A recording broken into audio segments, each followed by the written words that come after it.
하나님의 말씀 보겠습니다. 신명기 33장 7절 말씀입니다. 구약성경 317페이지에 있습니다. 우리 다 같이 합독하여 읽겠습니다.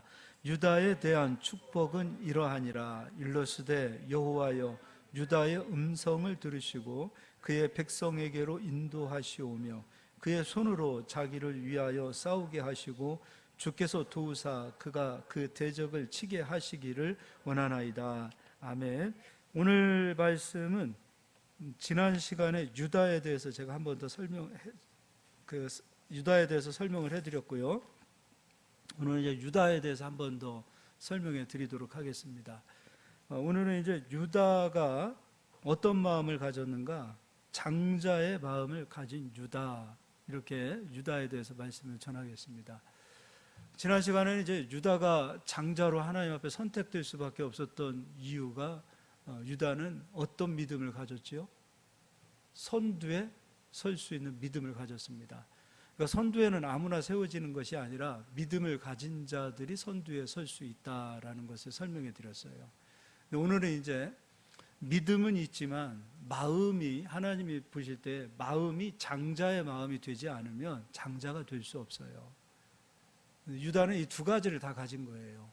선두에 설 수 있는 믿음도 가졌고 장자의 마음을 가진 거예요. 그래서 오늘 이제 유다가 어떤 마음을 가졌는가, 이런 것들을 좀 보도록 하겠습니다. 창세기를 가서 보도록 하겠습니다. 창세기. 먼저 역대상 5장을 좀 보고 가도록 하겠습니다. 역대상 5장.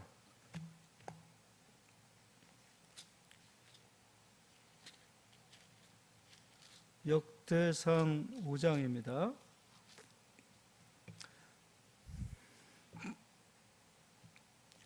5장 1절입니다. 이스라엘의 장자 루벤의 아들들은 이러하니라. 원래 이스라엘의 야곱의 장자는 루벤이에요.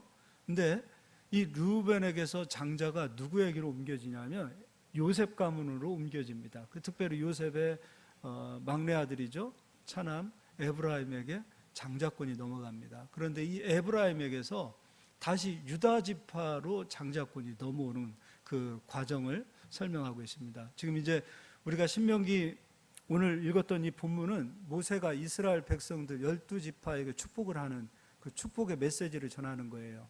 근데 12명 다 축복하지 않아요. 한 사람이 빠집니다. 시므온 지파가 빠져요. 시므온 지파가 가졌던 그 마음들, 이런 것들도 이제 다시 다음에 설명해 드릴 거고요. 오늘 이제 이 유다가 어쨌든 하나님으로부터 이 장자권을 가지고 오게 되어지는 그 과정들인데요. 한번 읽어보도록 하겠습니다. 이스라엘의 장자 루벤의 아들들은 이러하니라. 루벤은 장자라도 그의 아버지의 침상을 더럽혔으므로 장자의 명분이 이스라엘의 아들 요셉의 자손에게로 돌아가서 족보에 장자의 명분대로 기록되지 못하였느니라. 요셉에게로 옮겨와 버리는 거죠. 그리고 이제 2절, 유다는 형제보다 뛰어나고 주권자는 유다에게서 났으나 장자의 명분은 요셉에게 있느니라. 여기까지 보면은 장자의 명분은 요셉에게 있다, 이렇게 되어 있습니다. 그런데요, 시편 78편을 가서 보겠습니다.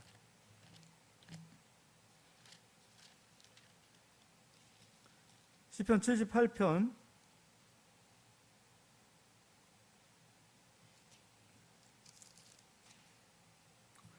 67절입니다. 또 요셉의 장막을 버리시며 에브라임 지파를 택하지 아니하시고 오직 유다 지파와 그가 사랑하시는 시온산을 택하시며, 하나님께서 에브라임 지파를 이제 버리십니다.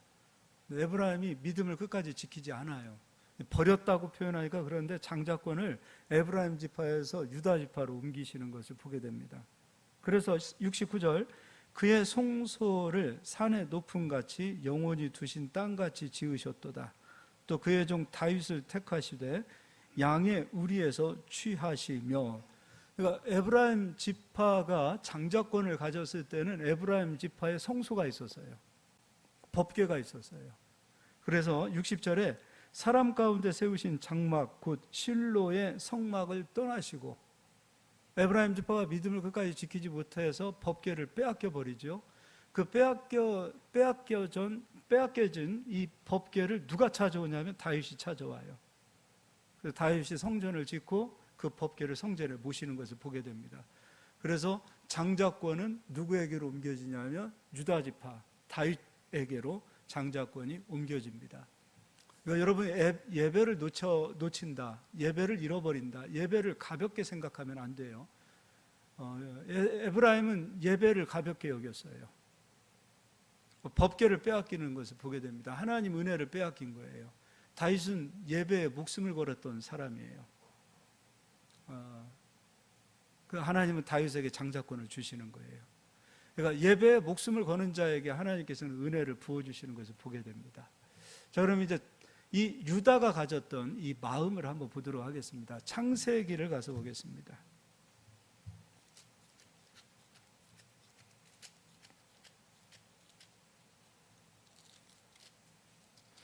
첫 시간에 르우벤 지파에 대해서 설명해 드렸죠. 야곱의 첫 번째 부인은 레아. 그렇지만 두 번째 부인은 라헬이지만 야곱이 제일 사랑했던 여인은 라헬이었습니다. 네, 라헬이 둘째 아들 베냐민을 낳다가 죽어요. 근데 베냐민을 낳다가 죽게 되어진 그 상황 속에서 얼마 되지 않아 이 르우벤이 라헬의 첩이죠. 라헬의 첩이라고 하긴 그렇죠. 라헬의 여종이죠. 비라에게 들어가서 동침을 하는 것을 보게 됩니다. 아버지의 침상을 더럽혀요. 이때 그 야곱, 그 아버지의 마음을 한번 생각해 보자고요. 사랑했던 것, 사랑했던 사람을 잃어버릴 때의 그 마음, 얼마나 고통스럽겠습니까? 얼마나 외롭겠습니까? 얼마나 고독하겠습니까? 그런데 장자는 아버지 야곱의 마음을 읽어내지 못했습니다. 장자권이 거기에서 르우벤에게서 떠나가는 것을 보게 됩니다. 그래서 오늘 역대상에서도 르우벤은 장자였으나 아버지의 침상을 더럽혔다라고 얘기하고 있어요. 아버지의 마음을 읽어내지 못했어요. 그리고 장자의 마음을 가지지 못했던 것을 보게 됩니다. 근데 이 유다는 넷째입니다. 야곱의 첫째 부인 레아의 넷째 부인이에요. 오늘 좀 이상 넷째 부인이 아니라 넷째 아들이에요. 넷째 아들임에도 불구하고 이 유다는 장자가 될 수 있었어요. 근데 장자가 될 수 있었던 이유는 무엇이냐면 유다는 마음이 달랐어요. 아버지의 마음을 읽을 수 있는, 아버지의 마음을 충분히 살필 수 있는, 그리고 형제들의 마음을 살필 수 있는 장자의 마음을 가진 자인 것을 보게 됩니다. 이제 읽어보도록 하겠습니다. 42장입니다. 우리가 잘 아는 것처럼 야곱이 요셉을 너무 사랑해서 형들이 시기하여 요셉을 팔아버리죠. 근데 그 애굽에 팔렸던 요셉이 애굽의 총리가 됩니다. 그리고 온 땅에 기근이 가득할 때 야곱이 있었던 그곳에도 기근이 왔습니다. 먹을 식량이 애굽 땅에 있다라는 사실을 알고 야곱이 야곱의 아들들을 보냅니다. 그때 요셉의 동생 베냐민은 보내지 않아요. 왜냐하면 요셉을 잃어버린 그 충격, 그 트라우마가 너무 컸기 때문에 베냐민마저 잃어버리면 안 되기 때문에 이제 야곱의 10 아들이 애굽 땅을 향하여 가게 됩니다. 그런데 이 요셉이 형들을 알아본 거예요. 그런데 형들은 요셉을 못 알아보고 있어요. 그래서 요셉이 그 형제들을 감옥에 가둡니다. 너희도 첩자 아니냐? 정탐꾼 아니냐? 감옥에 가두어요. 그때 이 르우벤이 이때의 이 상황 속에서 자신의 형제들을 탓하고 있어요. 장자잖아요, 르우벤은. 장자인데 결국 이 모든 원인은 너희들 때문이 아니냐라고 얘기해요. 우리가 첫 시간에 르우벤에 대해서 얘기할 때 이스라엘이 고통 가운데 있을 때 연합하여 이스라엘과 함께 싸우지 아니하고 다른 지파 형제들은 싸우고 있는 그 시점에 이 르우벤은 탁상에 앉아서 논쟁하고 있었고 토론하고 있었단 말이죠. DNA가 그렇게 흘러간 거예요. 근데 이때 르우벤의 이 말하는 이 언어를 한번 보도록 하겠습니다. 21절이죠. 그들이 서로 말하되 우리가 아우의 일로 말미암아 범죄하였도다. 그가 우리에게 애걸할 때에 그 마음의 괴로움을 보고도 듣지 아니하였으므로 이 괴로움이 우리에게 임하도다. 이때 르우벤이 등장합니다. 22절 르우벤이 그들에게 대답하여 이르되 내가 너희에게 그 아이에 대하여 죄를 짓지 말라고 하지 아니하였더냐. 그래도 너희가 듣지 아니하였느니라. 그러므로 그의 핏값을 치르게 되었도다 하니. 르우벤이 이렇게 얘기해요. 이 모든 이 고난과 지금 이렇게 우리가 이 문제 겪게 되어진 것은 다 너희들 때문이라고 얘기해요. 장자는 이러면 안 돼요. 남을 탓해서는 안 돼요. 형제를 탓해서도 안 되고 누구 때문에 이렇게 됐다라고 얘기해서는 안 돼요. 우리 집안에도요 장자들이 있어요. 근데 첫째 아들이라고 해서 다 장자가 아니에요. 누가 진짜 장자냐면 둘째가 됐든 셋째가 됐든 넷째가 됐든 장자와 같은 마음을 가진 사람이 실상 장자예요. 장자는 남을 탓하지 않아요. 너희들 때문에 우리가 이 고생하는 거 아니냐라고 이렇게 얘기하지 않아요. 이게 장자예요. 근데 르우벤은 아버지 마음도 살피지 못했어요. 동생들 마음도 살피지 못했어요. 절대 남에 대해서 얘기하지 않아요. 교회도 그렇죠. 누구 때문에라고 말해서는 안 돼요. 누구 때문에라고 말해서는 안 돼요. 집안도 마찬가지입니다. 가정에서도요. 어떤 어려운 문제가 생겼을 때 너 때문이다라고 말해서는 안 돼요. 그건 장자의 자격이 없어요. 결국 막내 아들 베냐민이 함께 오지 않았다라는 그 트집을 요셉이 잡아요. 너희도 첩자 아니냐. 그래서 내가 베냐민을 눈으로 보면 니들이 말한 것을 내가 인정해 줄게. 요셉이 억지로 트집을 잡아서 내가 지금은 너희들을 보내주겠다. 그러나 다음에 올 때는 너희들의 동생 베냐민을 데리고 오라 그래요. 근데 조건이 있어요. 시므온을 요셉이 가두어 둡니다. 그래서 10명으로 왔다가 9명이 다시 이제 야곱이 있는 곳으로 돌아가요. 근데 요셉이 또 어떤 사람입니까? 이들이 양식을 사기 위하여 가지고 왔던 그 돈자루를 다시 그들에게 돌려보냅니다. 돌아와서 생각해 보니까 돈이 다시 자기들에게 있거든요. 이들은 두려움에 사로잡히게 되고 아버지 야곱에게 얘기합니다. 근데 아버지 야곱이 깜짝 놀라죠. 근데 시므온까지 잃어버린 거죠. 근데 시간이 흘러서 이제 가지고 왔던 그 양식이 다 떨어지는 시기가 온 거예요. 그래서 이때 등장한 사람이 또 유다예요. 유다가 야곱에게 말합니다. 다른 형제들은 다 눈치만 보고 있는 이 상황 속에서 유다가 아버지 야곱에게 얘기하는 거예요. 아버지, 내 생명을 베냐민과 바꾸겠습니다. 내 생명을 시므온과도 바꾸겠습니다. 내가 목숨 걸고서라도 베냐민을 무사히 데리고 오겠습니다.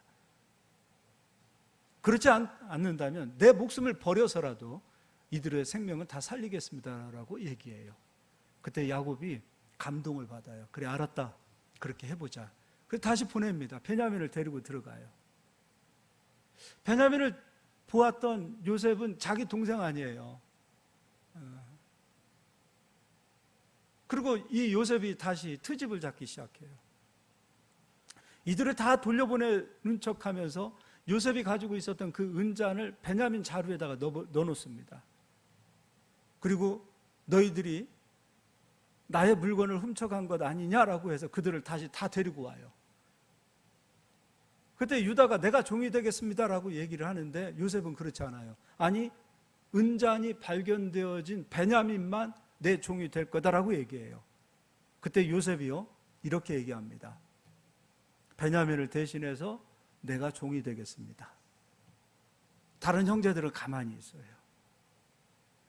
그러니까 아버지의 가장 지금 그 아픔, 아버지의 가장 그 큰 그 내면의 가장 큰 그 슬픔과 고통과 상처를 가장 깊게 보았던 사람이 유다예요. 베냐민마저 잃어버리면 아버지의 생명은 끝난다는 것을 알고 있어요. 여러분, 우리는 교회에서도요, 그렇죠. 성도님 한 가정 한 가정 교회 섬기다가 나갈 수도 있어요. 근데 성도님들은 몸살은 하지 않아요. 내가 몸살하는 성도님들 보지 않았어요. 목사님도 담대한 척하지만 목사님들 다 몸살하는 거 아시죠? 그분이 교회에서 문제를 일으켰던, 문제를 일으키지 않았던 좋은 사람이든 나쁜 사람이든 상관없어요. 나쁜 사람이 나갔다 하더라도 그가 좋은 사람이 돼서 나가지 못한 것 때문에 아프고요. 좋은 사람이 나가면 좋은 사람이 나간 것 때문에 마음이 아프고요. 이게 목사들의 마음이에요. 이게 목사들의 마음이에요. 근데 성도님들은 그런 거 잘 몰라요. 알려고 하지도 않아요. 몇 명 빠졌네 이런 얘기를 하죠. 야, 교회가 썰렁해졌네 이런 얘기를 할 수 있어요.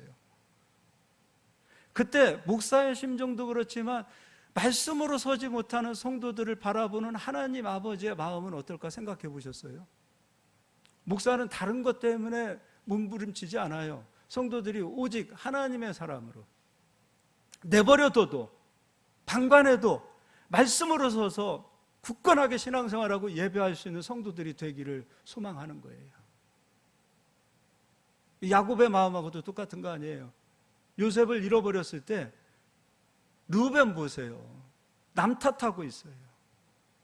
그거 제대로 읽어낸 사람이 유다 한 사람이에요. 아버지의 그 깊은 내면의 마음을, 아버지의 그 깊은 그 아픔과 상처를 유다 한 사람이 지금 읽어내고 있어요. 그래서 베냐민의 생명과 나의 생명을 바꾸겠다고 얘기해요. 그것도 한번 읽어보도록 하겠습니다. 창세기 44장입니다.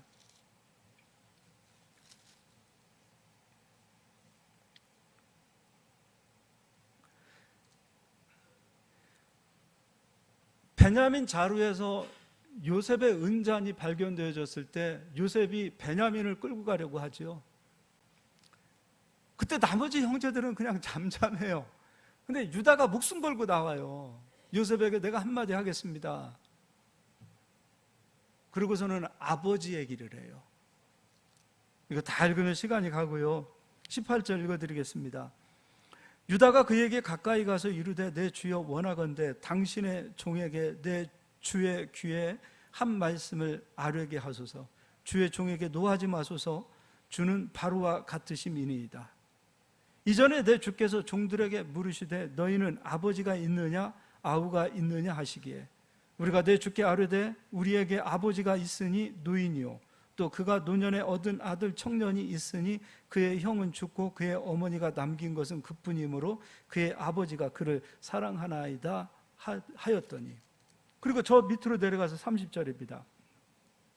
아버지의 생명과 아이의 생명이 서로 하나로 묶여 있거늘 이제 내가 주의 종 우리 아버지에게 돌아갈 때에 아이가 우리와 함께 가지 아니하면 아버지가 아이의 없음을 보고 죽으리니 이같이 되면 종들이 주의 종 우리 아버지가 흰 머리로 슬퍼하며 수홀로 내려가게 함이니 주의 종이 내 아버지에게 아이를 담보하기를 내가 이를 아버지께로 데리고 돌아오지 아니하면 영원히 아버지께 죄짐을 지리이다 하였사오니 이제 주의 종으로 그 아이를 대신하여 머물러 있어 주의 종이 되게 하시고 그 아이는 그의 형제들과 함께 올려 보내소서. 내가 베냐민을 대신하여 내가 종이 되겠습니다. 근데 여기에서 요셉이 마음이 녹아지기 시작하는 거예요. 요셉은 얼마나, 요셉도 사람 아닙니까? 형들로부터 버림받아서 지금 애굽에 온 거 아닙니까? 근데 이 상처가 다 풀려요. 자, 우리는요, 엄마는 왜 내 마음을 몰라줘? 이렇게 얘기할 수 있어요. 아빠는 왜 내 마음을 몰라줘? 이렇게 얘기할 수 있어요. 근데요, 장자는 일찍 철이 들어요. 장자는 아버지의 마음을 살피고 어머니의 마음을 살펴요. 장자가 철이 들지 아니하여 아버지의 마음을 살피지 않고 어머니의 마음을 살피지 않으면 장자로서의 그런 권위는 서지 않아요. 아빠는 내 마음도 몰라줘. 엄마는 내 마음도 몰라줘. 아이들은 할 수 있어요. 근데 아빠는 왜 내 마음도 몰라주고 엄마는 왜 내 마음도 몰라줘? 아이들은 할 수 있지만 성숙한 자는 그렇게 얘기해서는 안 돼요. 성숙한 자는 아빠는 내 마음도 몰라주고 엄마는 내 마음도 몰라주고 그렇게 얘기한다는 것은 나이가 아무리 들었다 하더라도 그렇게 얘기하는 순간 그 사람은 어린아이예요. 하나님 앞에서도 마찬가지입니다.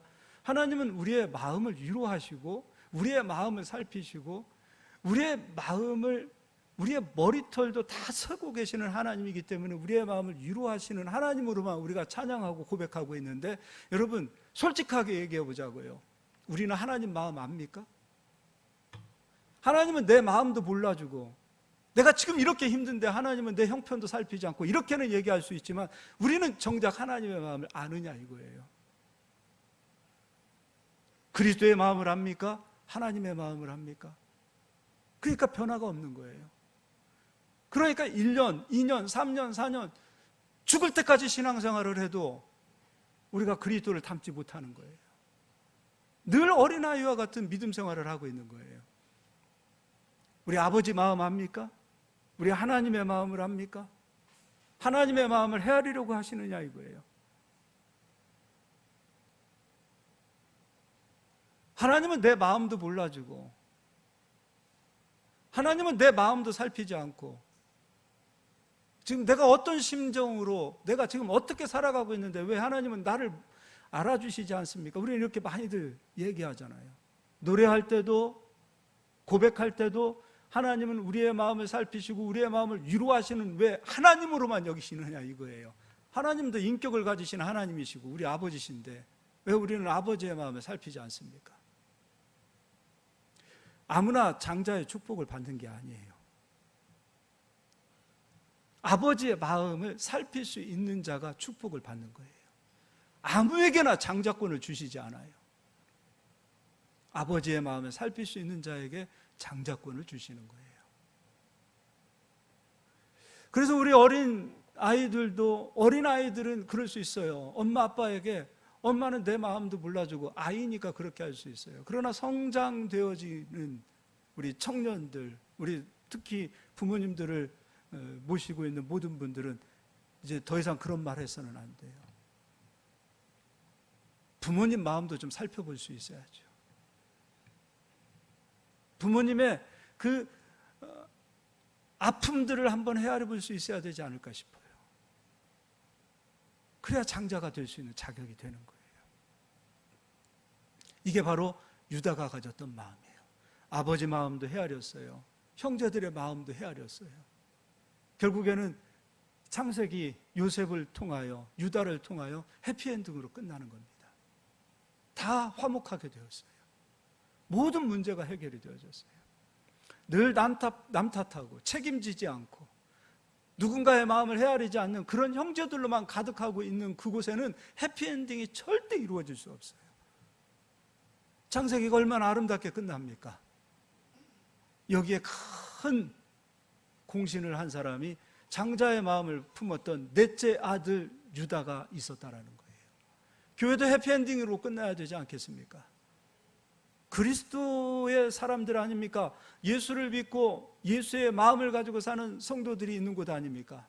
교회는 해피엔딩으로 끝나야 돼요. 근데 왜 이렇게 되지 않는 이유는 뭔지 아세요? 유다와 같은 장자의 마음을 갖는 자들이 없어요. 다 물질 앞에서 계산적이고 자기 이름 드러나지 않으면 속상하고 자기의 이름이 드러나는 일에는 헌신하고 자기에게 이득이 없을 것 같으면 르우벤처럼 탁상에 앉아서 토론이나 하고 전쟁이 끝난 이후에 찾아가서 뭐 풍긴물 없나 하고 손 내밀고 이런 모습으로 되어서는 안 된단 말이에요. 유다와 지파와 같이 선두에 설 수 있는 자가 되어야 하고 그리고 하나님의 마음을 살필 수 있는 자들이 있어야만이 교회도 해피엔딩으로 끝나는 겁니다. 가정도 해피엔딩으로 끝나는 겁니다. 여러분, 가족도 화목해야 돼요. 근데 이 화목을 이끌어낼 수 있는 사람들은 다른 게 아니라 바로 이 유다와 같은 아버지의 마음을 헤아렸고 형제의 마음을 헤아렸고, 내가 저 아우 베냐민을 위해서 내가 종이 되겠습니다라고 그렇게 자기를 희생할 수 있는 장자와 같은 그 마음을 가진 자들이 있어야만이 가정도 화목하게 되는 거예요. 희생 없이는 화평이 있을 수 없어요. 희생 없이는 화목제가 이루어질 수 없어요.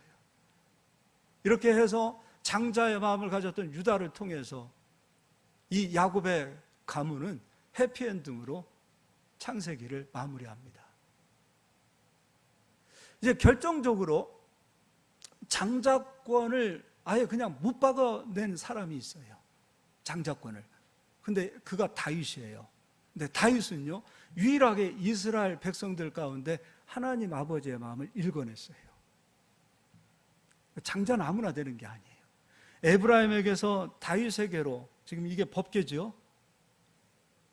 이 법궤가 에브라임에게서 다윗에게로 옮겨지는 거죠.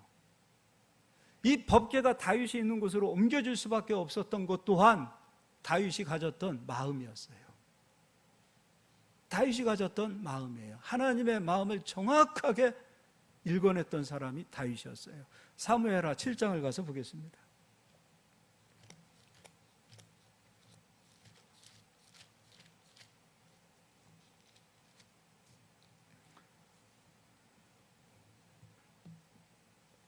사무엘하 7장 1절입니다. 여호와께서 주위의 모든 원수를 무찌르사 왕으로 궁에 평안히 살게 하신 때에 왕이 선지자 나단에게 이르되 볼지어다 나는 백향목 궁에 살거늘 하나님의 궤는 휘장 가운데에 있도다. 나는 지금 백향목 궁에 살고 있는데 하나님의 궤는 휘장 가운데 있도다. 이게 다윗이 가졌던 마음이에요. 근데 이 마음은 유일하게 이스라엘의 12지파 가운데 다윗 한 사람만이 가졌던 마음이에요. 하나님의 집을 걱정했고요, 하나님의 집을 사모했고요, 하나님의 집을 사랑했던 사람이 다윗이었어요. 학개서에 가면 하나님께서 이스라엘 백성들에게 하나님께서 질문을 던지시죠. 답답하시니까 하나님께서 바벨론 포로 생활을 마치고 돌아온 이스라엘 백성들에게 하나님께서 질문을 던지십니다. 너희들 지금 주머니에 얼마의 소유가 있는지를 한번 좀 살펴봐라. 너희들이 열심히 씨 뿌리고 땀 흘려서 그렇게 열심히 살고자 하는데 얼마만큼의 수확을 이루어냈는지 한번 좀 헤아려 보아라. 바벨론 포로 생활을 마치고 이스라엘 땅으로 돌아왔을 때 하나님께서 처음 주신 명령이 성전 지으라는 거였어요. 네, 이스라엘 백성들은 가나안 땅에 들어와서 이제 자유를 찾은 겁니다. 자기 땅을 되찾은 겁니다. 그때 이스라엘 백성들이 했던 행위는 하나님의 집을 버리고 자기 집 짓기에 빨랐습니다. 이게 인간이에요. 이게 사람이란 말입니다. 그러고서 하나님께서 질문을 하시는 거예요. 그러한 마음을 가지고서 어떻게 나를 통하여 복받기를 원하느냐? 어떻게 하늘로부터 신령한 복이 오고 땅에 기름진 복이 어떻게 너희들에게 그러한 마음을 가지고 있는데 임할 것이라고 생각하고 있느냐? 그래서 너희들의 열매에 내가 병이 들게 하고 너희들이 땀 흘리고 수확한 것에 그 노력으로 얻어진 열매를 먹을 수 없도록 내가 한죄를 내리고 내가 병을 내렸다라고 하나님 말씀하셔요. 그리고 하나님께서 다독이셔요. 복은 성전으로부터 흘러가는 거야. 하나님의 은혜는 예배를 통해서 흘러가는 거야.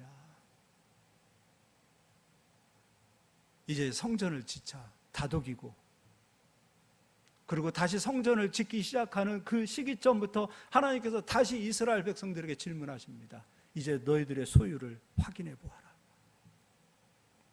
예전에 그렇게 하나님의 집을 버리고 너희 집 짓기에 빠르고 너희들 그 기업을 세우기 위하여 먼저 너희들이 애쓰고 수고했을 때 그때는 열매가 없었지만 하나님의 집을 짓고자 했던 그 시기점부터 너희들의 소유가 다시 쌓이는 것을 보지 않느냐. 하나님께서 학개서의 이스라엘 백성들에게 끊임없이 논쟁하고 물어보고 다독이고, 이게 이스라엘 백성들의 마음뿐만 아니라 지금 우리들의 마음일 수도 있다 이거예요. 근데 이 다윗이 가졌던 마음이 무엇이냐면 그들과 달랐어요. 내 집을 짓는 것이 먼저가 아니었어요. 하나님의 집을 걱정한 거예요. 예수님께서도 말씀하셨어요. 너희는 먼저 그의 나라와 그의 의를 구하라 그랬어요. 그리하면 이 모든 것을 내가 너희에게 더하리라고 말씀하셨어요. 우리는 믿음이 없어서 그걸 잘 믿지 않아요. 믿음보다도 욕심이 더 커서 하나님의 나라보다도 내 나라, 내 왕국에 더 욕심이 크기 때문에 그의 나라와 그의 의를 외면하고 사는지도 몰라요. 안 된다라고, 돈이 벌리지 않는다라고, 일이 잘 되지 않는다라고 투덜거리지 마시고 내 마음이 지금 어디에 먼저 가 있는지를 확인하시고, 부모를 탓하고 형제를 탓하는 것이 아니라 지금 문제는 나에게 있다라는 것을 확인하고 내 마음이 하나님의 마음을 살폈는지 아니면 지체와 형제들의 마음을 살폈는지, 아니면 우리가 섬기고 있는 교회를 살펴보고 있는지 한번 돌아보자는 거예요. 하나님의 복은 그냥 아무에게나 흘러가는 게 아니란 말이죠. 우리의 마음이 먼저 그의 나라와 그의 의를 향하여 가기 시작할 때 하나님께서는 그들에게 이 모든 것을 더하여 주시리라. 이거는 예수님께서 어느 날 갑자기 하신 말씀이 아니라 구약의 그 모든 원리를 그대로 제자들에게 가르쳐 주신 거예요. 다윗이 가졌던 마음이에요. 그런데 하나님께서 이때 감동을 받아요. 어떤 감동을 받는가? 나단 선지자를 통해서 하나님의 뜻을 다윗에게 전합니다. 6절입니다. 내가 이스라엘 자손을 애굽에서 인도하여 내던 날부터 오늘까지 집에 살지 아니하고 장막과 성막 안에 다녔나니, 이스라엘 자손과 더불어 다니는 모든 곳에서 내가 내 백성 이스라엘을 먹이라고 명령한 이스라엘 어느 지파들 가운데 하나에게 내가 말하기를 너희가 어찌하여 나를 위하여 백향목 집을 건축하지 아니하였느냐고 말하였느냐. 이 말을 하나님께서 집 지으라 그 얘기가 아니라, 하나님께서 집 지으라 이 얘기는 하나님께서 감동 줘서 하는 것이 아니라 우리가 감동이 되어 질 수 있는 집이라 이거예요. 근데 이스라엘 어느 지파 누구도 감동을 받지 않았어요. 어느 누구도 감동을 받지 않았어요.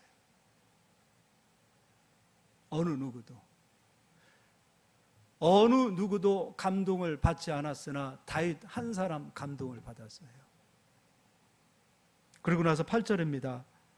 그러므로 이제 내 종 다윗에게 이와 같이 말하라.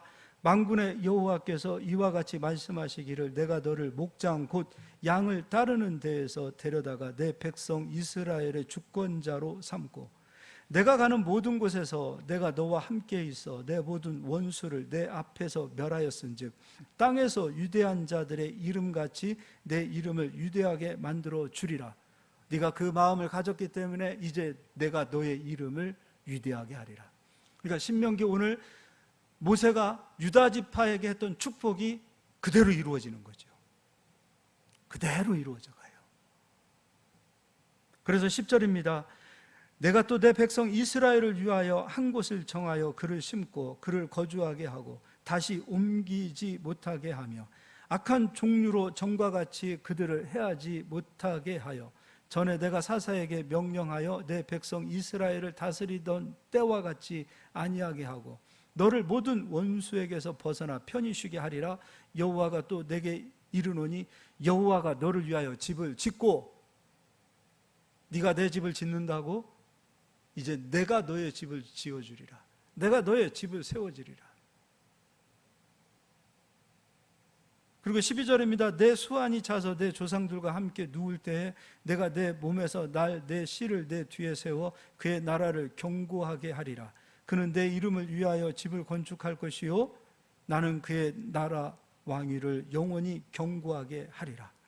나는 그에게 아버지가 되고 그는 내게 아들이 되리니 그가 만일 죄를 범하면 내가 사람의 배와 인생의 채찍으로 징계하려니와 내가 내 앞에서 물러나게 한 사울에게서 내 은총을 빼앗은 것처럼 그에게서 빼앗지는 아니하리라.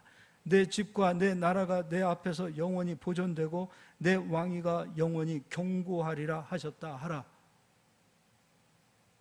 이제 영원히가 들어갔어요. 소금 언약까지 주십니다. 장자권을 이제 다윗이 확실하게 가져왔어요. 유다는 아버지 야곱의 마음을 살폈어요. 다윗은 전능하신 하나님 아버지의 마음을 살폈어요. 그래서 하나님은 역대상에서도 시편 78편에서도 얘기한 것처럼 에브라임에게서 유다에게로 장자권을 옮겨오시는 것을 보게 됩니다. 여러분, 하나님 마음 살피는 게 중요해요. 우리가 기도하는 이유도요, 하나님의 마음을 살피는 거예요. 정말 마음이 상하고 힘들고 아프고 어려울 때 하나님 앞에 무릎 꿇고 기도해 보십시오. 어느 순간에 하나님께서 하나님의 마음을 막 부어주세요. 그럼 내 힘으로는 도저히 해결이 안 되고 용서가 되지 않고 이해가 되지 않았던 것도 하나님 아버지의 마음이 오면 눈 녹듯이 녹아지는 것을 보게 됩니다. 아버지 마음을 구하는 게 중요해요. 신앙생활은 아버지의 마음을 구하는 거라고 봅니다. 아버지의 마음이 없이 어떻게 우리가 선교합니까? 아버지 마음이 없이 어떻게 우리가 전도하고 한 영혼을 귀하게 여깁니까? 목사로서 목회하면서 개척해서 18년 오기까지 제일 아팠던 때가 성도가 성도로 시험 들어서 떠날 때, 나로 인하여 시험 들어서, 목사로 인하여 시험 들어서 떠날 때 고통스럽습니다. 사람 한 사람 세우기가 그렇게 어려운데, 이야, 이게 한 사람 잃어버리는 것은 이렇게 쉽구나. 정말 그런 심정들이 있어요. 한 사람이 천하보다도 귀하다는 것을 저는 느껴요. 한 사람 한 사람이 귀해요. 근데 이 한 사람의 이 귀함을 어떻게 볼 수 있는 거예요? 이건 아버지의 마음 없이는 안 되는 거예요. 이 하나님 아버지의 마음이 그래서 너무도 필요한 거예요. 목사만 하나님의 마음을 가지고 목회하는 것이 아니라 모든 그리스도인들은 아버지의 마음이 와야 돼요. 아버지 마음을 구하고요, 아버지의 마음을 좀 살필 수 있기를 바라요. 내 뜻, 내 일, 나의 나라가 먼저가 아니라 아버지의 나라, 아버지의 뜻, 아버지의 마음이 먼저라는 것을 생각하시고 아버지 일에 먼저 힘을 쓰시고 아버지 뜻에 내 뜻을 꺾으시고 내려놓고 아버지 나라를 위하여 내 나라를 과감히 포기할 수 있는 그런 믿음으로 산다면 이 땅에 하나님의 나라는 영원하리라고 저는 확신합니다. 그리고 그러한 믿음의 길을 걷는 그들의 가문과 그들의 그 가정은 하나님께서 반드시 유다지파에게 하셨던 그 축복을 이루어 주실 줄 믿습니다. 그 이름을 경고하게 하실 것이고 하나님이 그의 집을 지어주실 것이고 영원히 하나님께서 그 가문을 살펴주실 줄 믿습니다. 이제 마태복음 1장 1절을 가서 보겠습니다.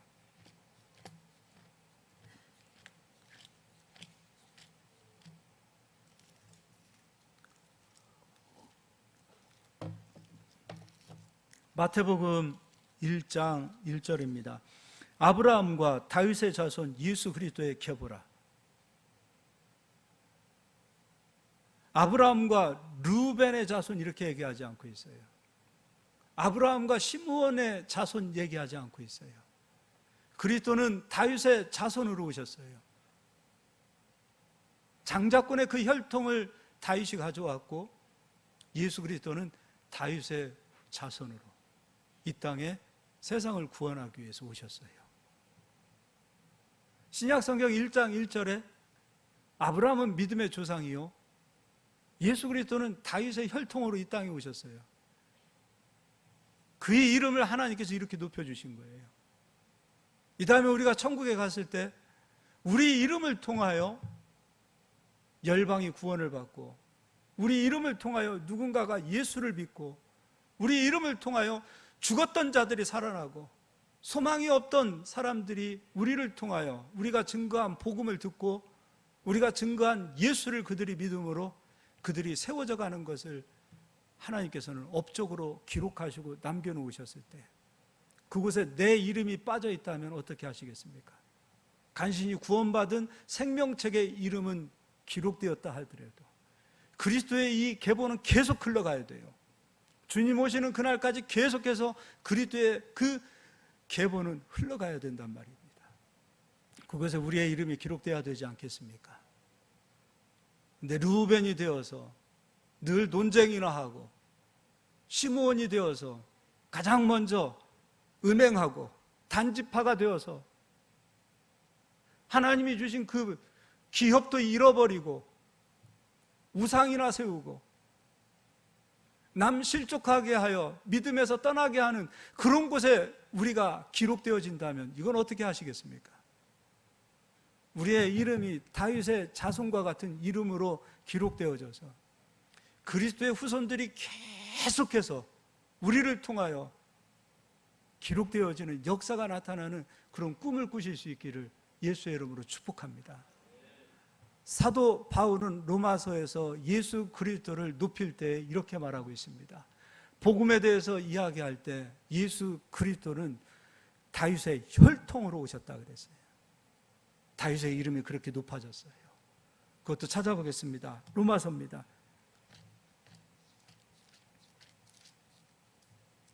1장 3절 읽어드리겠습니다. 1절부터 읽어드리겠습니다. 예수 그리스도의 종 바울은 사도로 부르심을 받아 하나님의 복음을 위하여 택정함을 입었으니 이 복음은 하나님이 선지자들을 통하여 그의 아들에 관하여 성경에 미리 약속하신 것이라. 그의 아들에 관하여 그리스도를 말하고 있습니다. 그의 아들에 관하여 말하면 육신으로는 다윗의 혈통으로 나셨으니 이 얼마나 큰 다윗 가문의 영광입니까? 하나님의 마음을 살폈던 다윗, 야곱 아버지의 마음을 살폈던 유다, 이들이 장자의 마음을 가졌기 때문에 육신적으로는 르우벤이 장자지만 하나님께서는 그 장자권을 유다 지파에게로 옮겨주시는 것을 보게 됩니다. 오늘도 마찬가지입니다. 하나님께서 마음에 드는 사람에게 그냥 복 주고 마음에 들지 않는 사람에게 저주 주고 그렇지 않습니다. 축복과 저주를 당기는 것은 우리에게 있습니다. 오늘 우리가 르우벤을 본받는 것이 아니라 다윗이 가졌던 이 마음을 본받아서 복을 추상적인 것으로 생각하지 마세요. 복은 존재하는 것이고 실상이고 우리가 소유해야 될 것입니다. 이 축복으로 하나님 앞에 영광을 돌립니다. 그래서 바울도 얘기했습니다. 열매로 하나님 앞에 영광을 돌리라고 말하고 있어요. 열매를 사모하셔야 되고 우리는 열매를 얻어야 됩니다. 추수해야 됩니다. 영광을 돌려야 됩니다. 그럼 이 두 가지 마음을 가집시다. 가장 먼저 선두에 섰던 마음.